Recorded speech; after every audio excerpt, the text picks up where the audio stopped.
think here's some trend data on a slightly different question that I think helps explain some of this.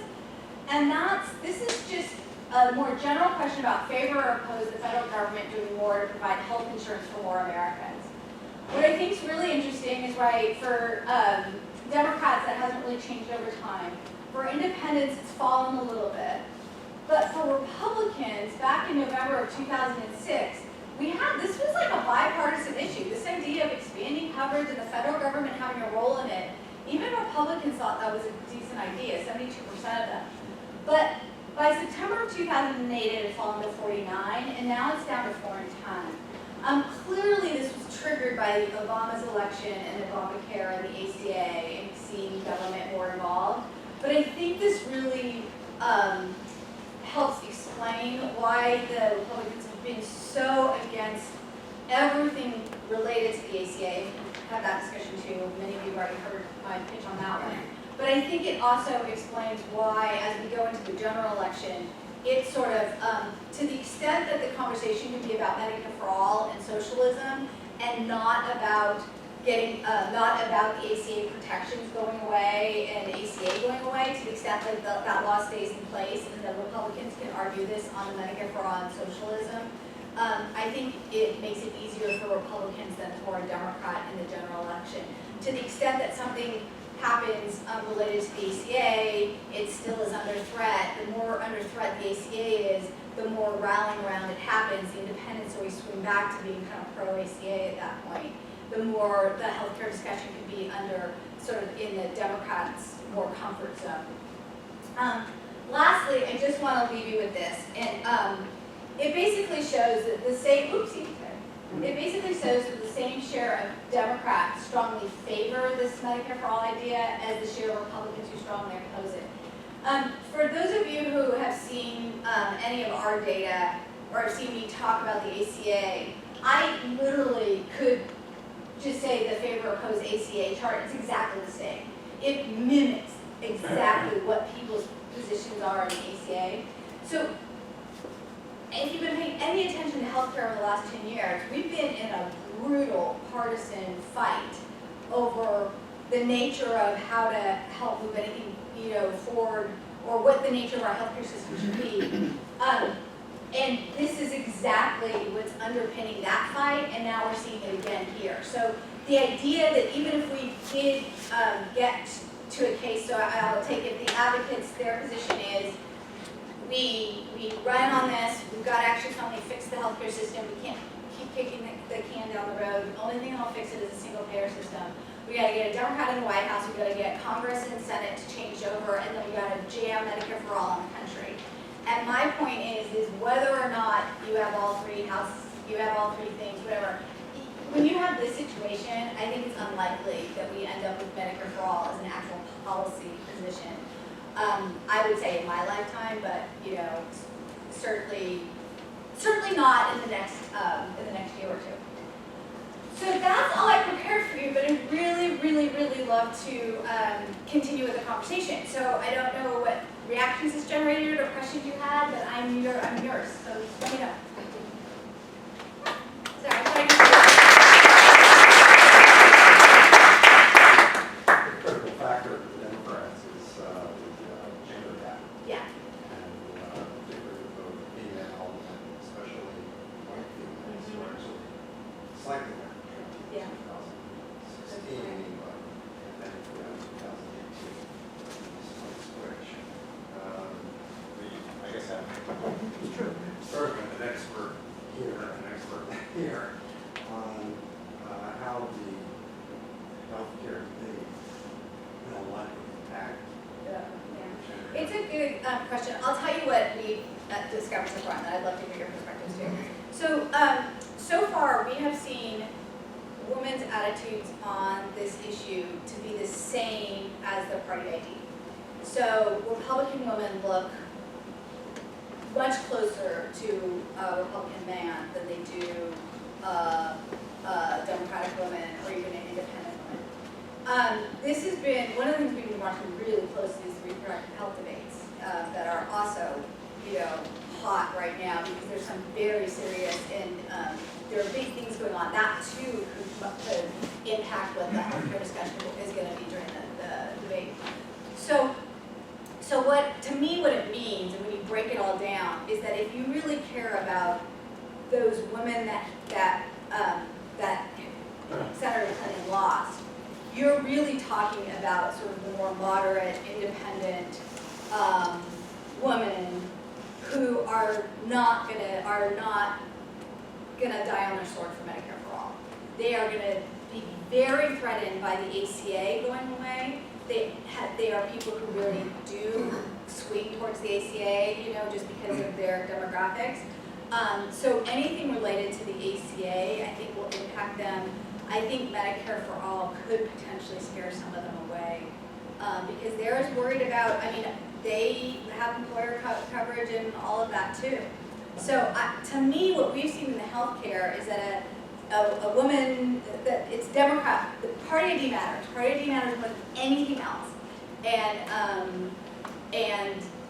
that's where their positions lie. Is that consistent Yeah, with your work? I think that one of the things that we saw and heard was a kind of a false expectation that women were going to walk away from their party, Republican women would walk away from their party. And the bottom line is they're Republicans, and that's who they were going to vote for.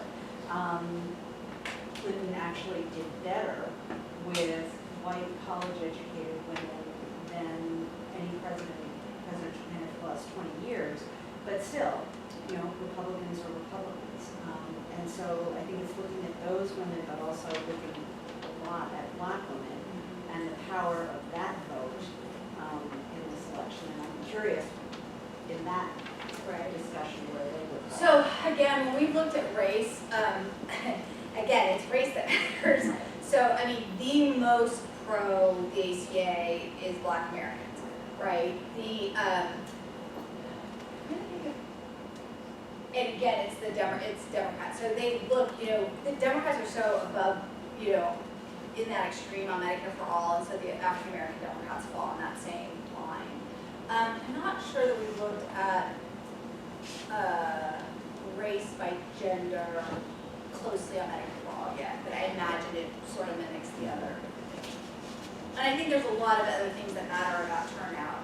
I mean, right, it's all about who's going to turn out and, you know, who's motivated. And I guess my fear for the Democrats, and I mean, they are doing, clearly, you know, Vice President Biden has a different strategy than Senator Sanders, right? They are going after this a different way.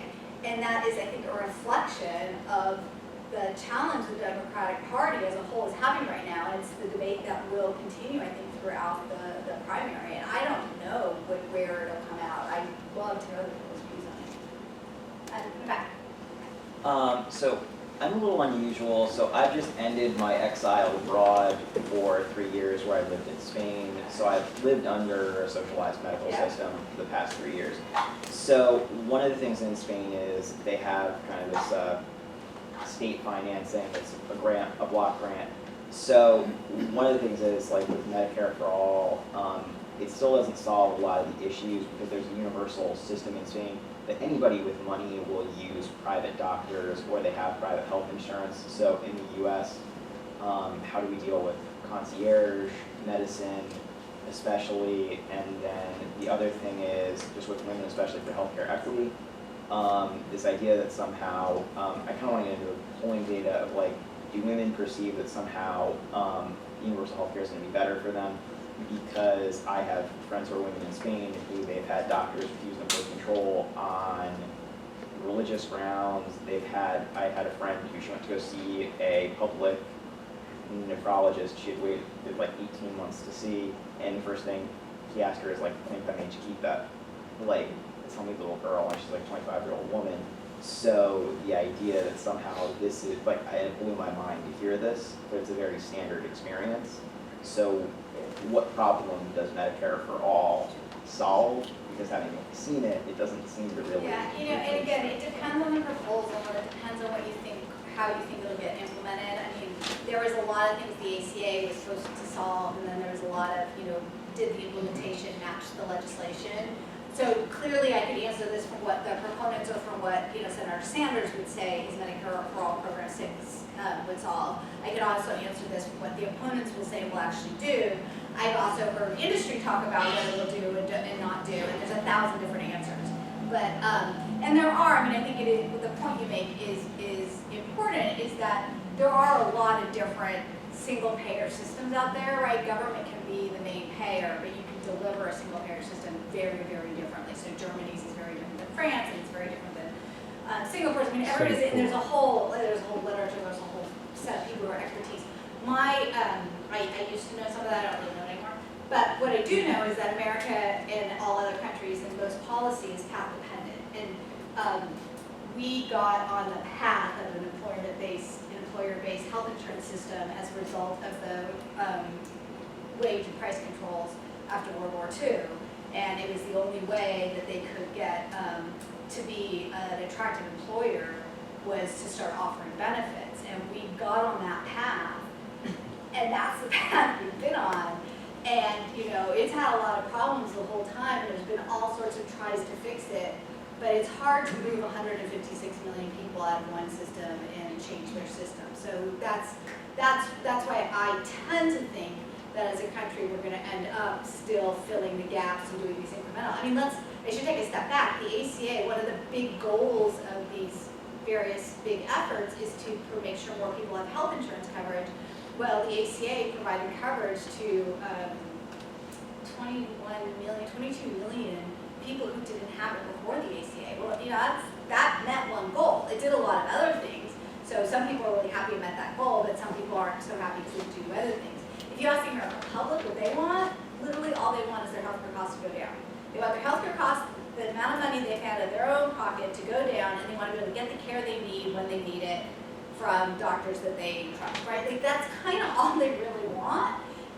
All this other stuff is I don't care how you give it to me, but this is what I want. And it's hard to tell them how you could get costs to go down, because the way you get costs to go down is you stop paying so much.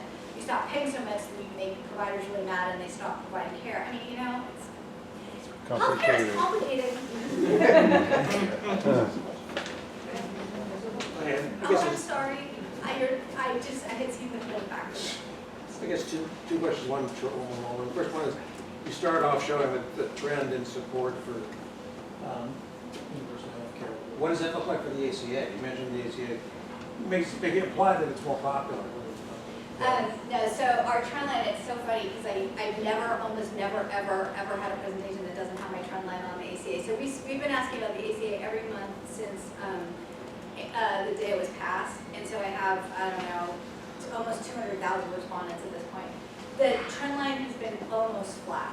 There's been blips here and there for big events, but in general, it basically looks like two horizontal lines. About half the public likes it, about half doesn't like it. Sort of, kind of.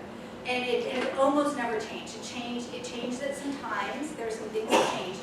Now, since President Trump has been elected, the favorability has increased a little bit because it's been under threat. And so both some Democrats and some independent-leaning Democrats have been more likely to have a favorable view. So it's been sort of hovering around 50%, like a solid 50%.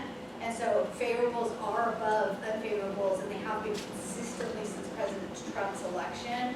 Prior to that, there was a lot of kind of back and forth, and different things would cause different things.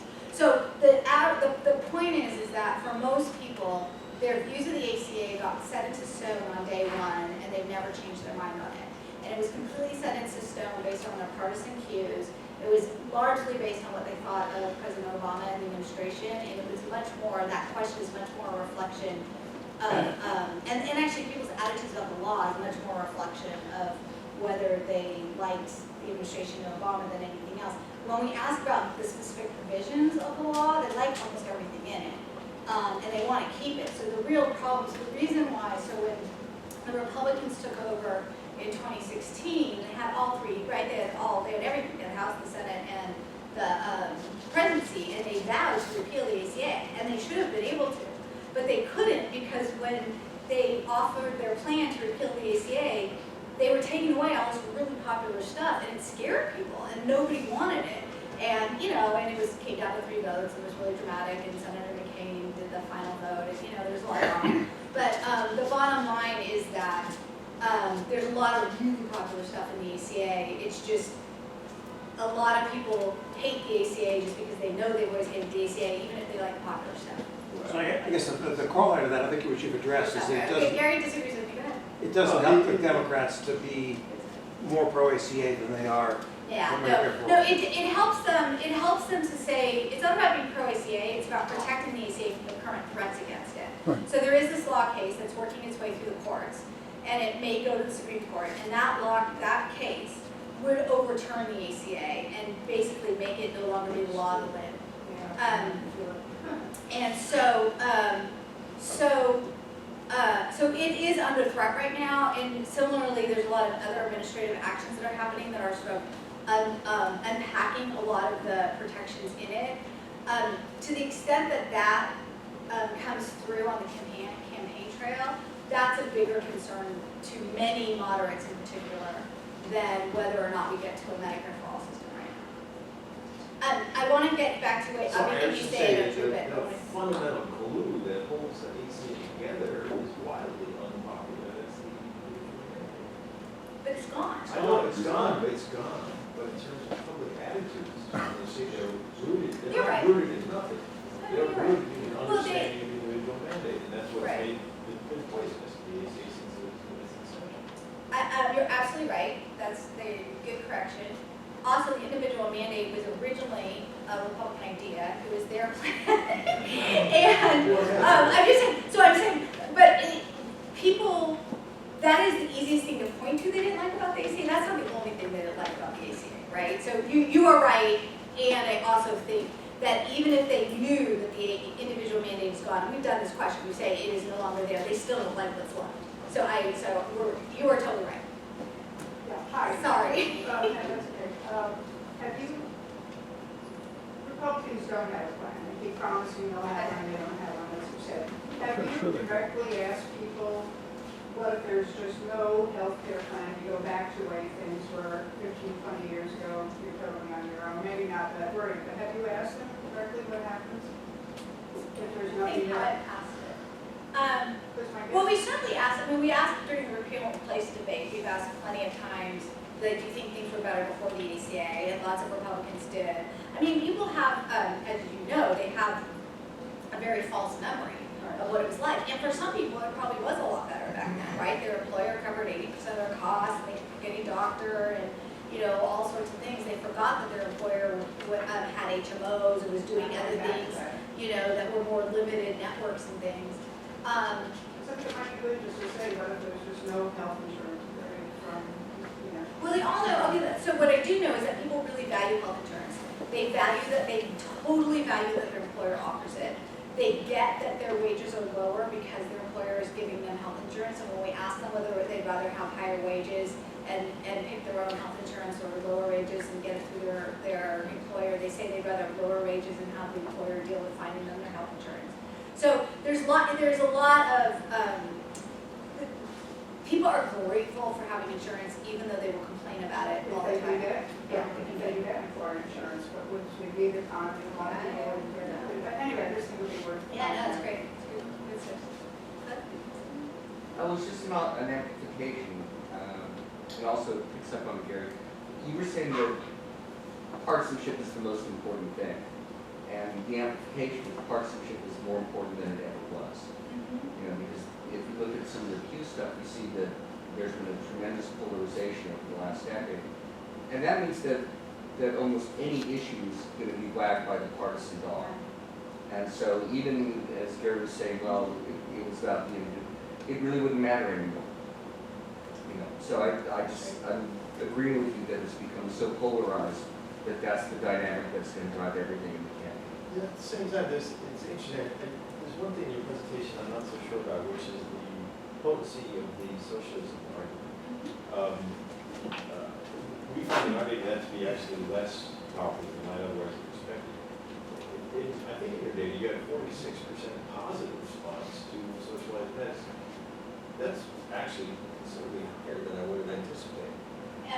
To the term, had a positive reaction to it, yeah. Right. So, and let's go back, so Yeah. it's actually on par with the negative response. Right, but that's again, but that's because it's the Democrats don't react. Right, well, but don't forget, Democratic candidates are not looking to Republicans for votes, Oh, I all know, right? but So, look at what the independents are. yeah, that's right in the middle, and so 45, if 45% of independents are okay with socialized medicine, that's not so bad, that's not that potent, Right. an argument. We tested a question recently in our last survey in which we asked people if they would support in an election, general election, Donald Trump or a Democratic candidate who they believe to be a socialist. It was an even match. So So, you actually partisanship. yeah, right. So therefore, but that means the potency of the word socialist, or the word socialism. I agree, I guess that what I would like It's to less see, than you might expect. what I would like to see though is which argument motivates more people to show up, right? Yeah. So, my hypothesis, and I could be wrong, is that it as a positive force is less potent to get people to the polls than it is as a negative force to get those people to the polls. So I might be wrong on that. I think it's a very easy and it gives the president and other Republicans a really easy phrase to rally their base. And that's all. And that's a very more easy phrases to rally your base that, people who do the advertising, that's great. So that's all I would say Yeah, about I it. see, and Yeah. I, because in our data, the more potent an argument about, on the subject of healthcare Mhm. and generalized coverage is the loss of private insurance. Yeah. That is Totally. clearly. Well, and I think you saw that, wait, where am I Yeah, arguing? I mean, more so than this argument about socialism. Yeah, so I think, and we didn't have it, where's my argument? Yeah, we didn't actually talk about socialism here, but yeah, you see how powerful that is. It pushes everybody. Yeah, no, I agree.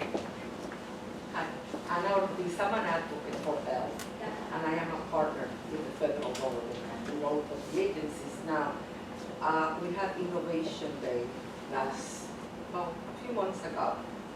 This survey that was done, did you include ethnicity, Latinos, how many Latinos more or less? Proportionate to their share of the population. Okay, because what happens is the Medicaid, CMS, which is Center for Medicare and Medicare, they have, the Medicaid population has changed, because I advocated on that.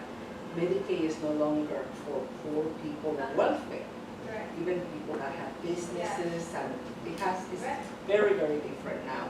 And they have the district, which a lot of agencies had a grant from New York State, based from the Committee for the Coalition of Behavioral Health, OMH. I've been very active. I have an injured son that woke me up, and I got very, very involved. Now, with the Medicare right now, our last meeting was with the new person that was appointed by Trump, President Trump. And also Anthony Ferrari, which is the regional 2, they're very concerned because a lot of Latinos do not participate because they're afraid. Even if they are legal in this country, Right. it is a fear. So my question, this data, how, well, you said general population, but more or less how many Latinos you can, I'm sorry to put you on the spot. 20% out of 1,200, so 240 probably in each month Because around. a lot of people that And are we do Spanish and English. Oh, okay. Yeah. The reason I'm saying this because a lot of the people that have unions and that work on that labor force, they're struggling because they cannot pay their Yeah. medication. No, absolutely. So we Yeah. had a meeting and Epic is helping because they have to choose between their meals and the co-payment. Well, and that's So why I it's- said the number one healthcare issue honestly across the board is the cost of healthcare. And it's the cost that people are paying. And honestly, if I was gonna advise candidates, I would say, start talking about lowering the cost of healthcare and, talk about, that's why, it's one of the reasons we've had so much discussion recently, the prescription drug debate, because that's one thing that the president really tried to embrace to try to lower prescription drug costs, which is a real problem for people too. But so there isn't, I think the other thing that comes that where Medicare for All has a potential of being distracting for Democrats in the long run. I mean, clearly it's working with the base, right? Like there are the people who are supporting Senator Sanders and some of these other candidates are all in on Medicare for All. And candidates have to be able to speak that language. But when it comes to actually governing the country, and it comes to what I actually think is going to happen in health policy, I think that a discussion about costs, a discussion about how we're gonna actually address costs, and how we're gonna actually make care affordable for people. So, Vice President Biden's recent plan was trying to do that through some of the changing the subsidy levels and things like that. And, this is why, healthcare does get complicated, and I get, gotta love Senator Warren. She's got a plan for it, right? And plans are great, and I know that a presidential election is not won or lost on a plan, but as we're all studying public policy and public opinion, we need to just understand that the actual policies actually do come back and matter to opinions and to where people come out. And where I'm thinking about this languaging right now is what's going to motivate in terms of turnout, who's going to react, who are they going to turn off, when is it going to get problematic in the general election. So that's what I'm just trying to frame that discussion today. I thought a really interesting slide was when you did the focus groups, someone remarked that it was like a fairy tale, like that was not happening. To your point, you said it more than a few times, it's very complicated. And anyone, the average American being surveyed or a focus group must be overwhelmed just by the conversation and the questions. What I was wondering is, when you came, I don't think I saw it in your surveys, but does it ever come up in a focus group, the basic point that there's so much money spent on marketing, advertising, and some employees that make a huge amount of money in the current system, in the current private healthcare. Does that come up in the conversation to help them understand how, if you made the switch, if actually there's this money that's going to be people do, whenever we ask what do you think is, the main culprit of high costs or cost or the problem, it's always waste, fraud, and abuse. So, and they would put that sort of stuff in waste, right? It's not, and they don't, they think, there are times when they think, they think health insurance companies and drug companies make too much profits, but they don't have as nearly as negative attitudes about hospitals and doctors. And hospitals are actually one of our most profitable industries in this country. So, again,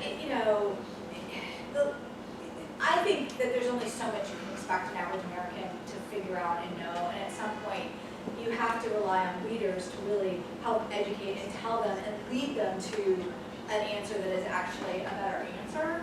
I have always said, I've been studying healthcare now, God, I was in this field for 25 years, which is ridiculous, right?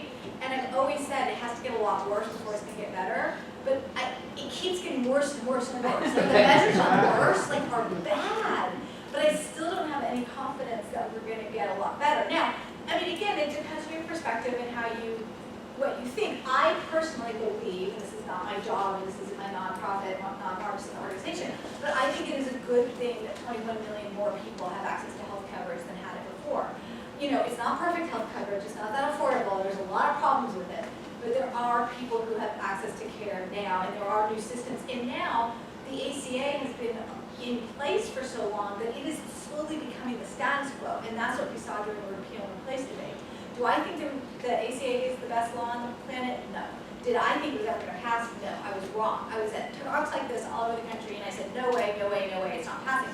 And I was totally wrong. So, I've been wrong before. But I do, there are some, we have seen it was a fundamental change. It may not have been the fundamental perfect change, it may have caused a lot of other problems, but there were some things that changed because of that. Our profit-driven motives is a real challenge in our healthcare system. On the other hand, you want innovation. We're a country that values, competition, and we value, competitive spirits. And so, it is a tough nut to crack to solve the healthcare problems here. One thing I do want to say about focus groups, which I found super, super interesting, is that we purposely recruited people into our focus groups. We did them. There were various groups, and there was Republicans and Independents and Democrats, but we purposely screened them on having, I can't remember exactly, it was being interested in healthcare. So even the Republicans and stuff, so it wasn't like you would vote on it or whatever, but it was like we brought what we thought, I wouldn't say hardcore healthcare voters. We didn't want the extremes, right? We knew what a real liberal Medicare For All advocate was going to say, and I knew what a real Trump supporter was going to say. So we wanted kind of that middle group, but we wanted people who were paying attention to healthcare. We were shocked by this group's lack of understanding of anything. And I mean, and it's mostly, I will say, the groups that had college education were different than the groups with some college. But these were people who voted, who told us that they were interested in engaging in healthcare.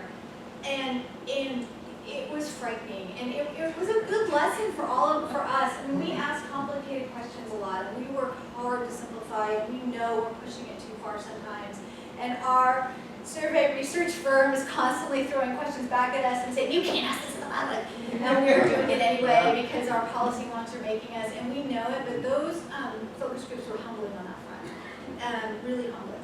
So, and it also just said, this is why I think these phrases and these words matter so much, because people can hang on to them, which goes back to my point about socialism, or the point about Medicare for All. It's like, they think they get it, and and that's a word they can use in a conversation.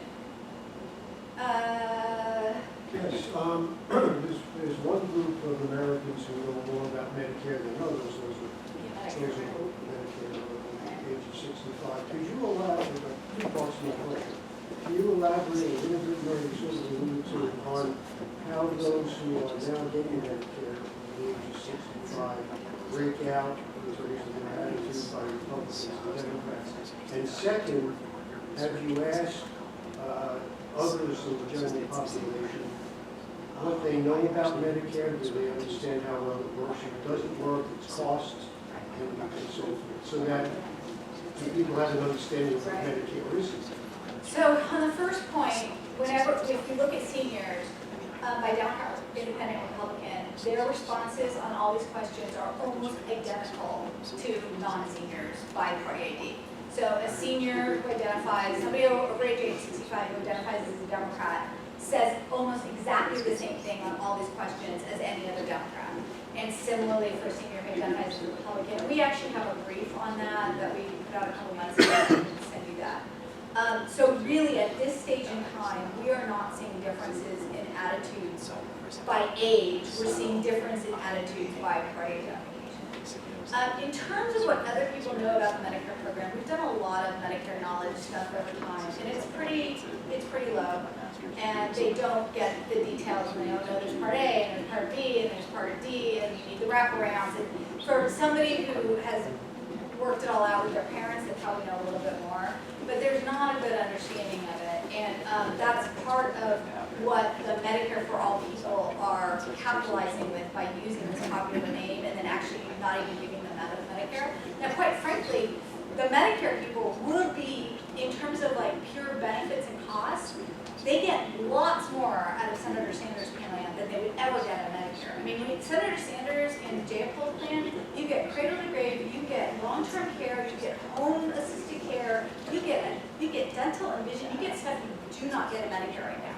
Like now, and so that's a whole other side of this we haven't even talked about, is that there are other selling points to Medicare for All that will be quite positive for people that we haven't talked about. Because I don't think we're that far into the discussion yet. Especially once you try to figure out how you're going to pay for all that. But you do have, there's a lot of good stuff in